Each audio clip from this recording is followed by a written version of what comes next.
Le petit éléphant têtu. Dans un pays lointain, une famille d'éléphants vivait dans une forêt. Le plus jeune membre de cette famille était un petit éléphanteau très têtu. Un jour, alors que ses parents partaient en promenade, ils appelèrent le petit. « Mon chéri, où es-tu encore caché? Viens, nous allons faire une promenade. »« Où es-tu, mon fils? Viens par ici. » Peu après, le petit éléphant s'approcha de ses parents. Il n'avait aucune envie d'aller se promener avec eux. « Je n'ai pas envie de venir avec vous. Je vais m'ennuyer. »« Mais tes frères et sœurs sont ravis d'aller se promener. Pourquoi tu n'es pas comme eux? Qu'ils y aillent s'ils en ont envie. On fait toujours la même chose. Être un éléphant, c'est tellement ennuyeux. » Le papa et la maman éléphant furent très surpris par les dernières paroles de leur fils, mais décidèrent de ne pas réagir. Bon, très bien. Comme tu voudras. Ne bouge pas d'ici, on sera rentré avant la nuit. Je sais, comme d'habitude. La famille laissa le petit éléphant têtu seul et s'en alla. L'éléphanteau joua tout seul un moment, mais il commença rapidement à s'ennuyer. Et plus il s'ennuyait, plus il était de mauvaise humeur. J'en ai vraiment assez d'être un éléphant. C'est nul d'être un éléphant. Qu'est-ce que je pourrais être d'autre? À cet instant, il vit passer une gazelle sautant et bondissant. Il prit sa décision. Mais oui, je vais être une gazelle rapide et agile. Le bébé éléphant entreprit de copier la gazelle et essaya de bondir comme elle. Mais ses grosses pattes maladroites se tordirent et il tomba la tête la première, ce qui lui fit un peu mal. C'est pas amusant d'être une gazelle. Le petit éléphanteau s'aventura un peu plus loin dans la forêt. Il arriva au pied d'un arbre où des singes étaient en train de jouer. Ils sautaient d'une branche à une autre et avaient l'air de beaucoup s'amuser. En les voyant, le petit éléphant se dit « Les singes s'amusent drôlement bien !» et il décida d'être un singe. Il appela les singes qui étaient dans l'arbre. « Hé, les singes, regardez-moi! Moi aussi, je suis un singe! Je veux jouer avec vous !» Les singes s'arrêtèrent un instant et observèrent le bébé éléphant. Puis ils descendirent de leur arbre et se mirent tous à l'encercler. L'un d'eux sauta sur lui, un autre lui tira l'oreille, un troisième se pendit à sa trompe et le dernier jeta une noix de coco sur sa tête. Le petit éléphant était abasourdi. Il ne pouvait pas s'enfuir en sautant sur une branche comme les singes. Il lui faisait vraiment mal. Il ne pouvait pas jouer avec eux.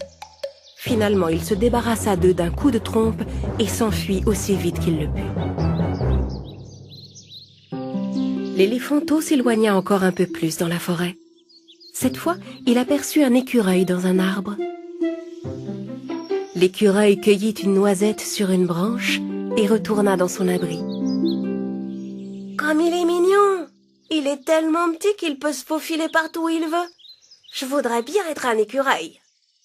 Le petit éléphant essaya de grimper à l'arbre, mais comme il n'y arrivait pas, il passa sa trompe dans le trou du tronc de l'arbre.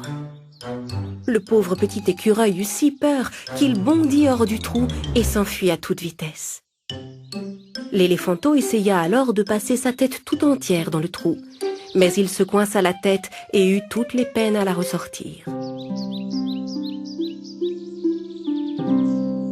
Je ne suis pas fait pour être un écureuil.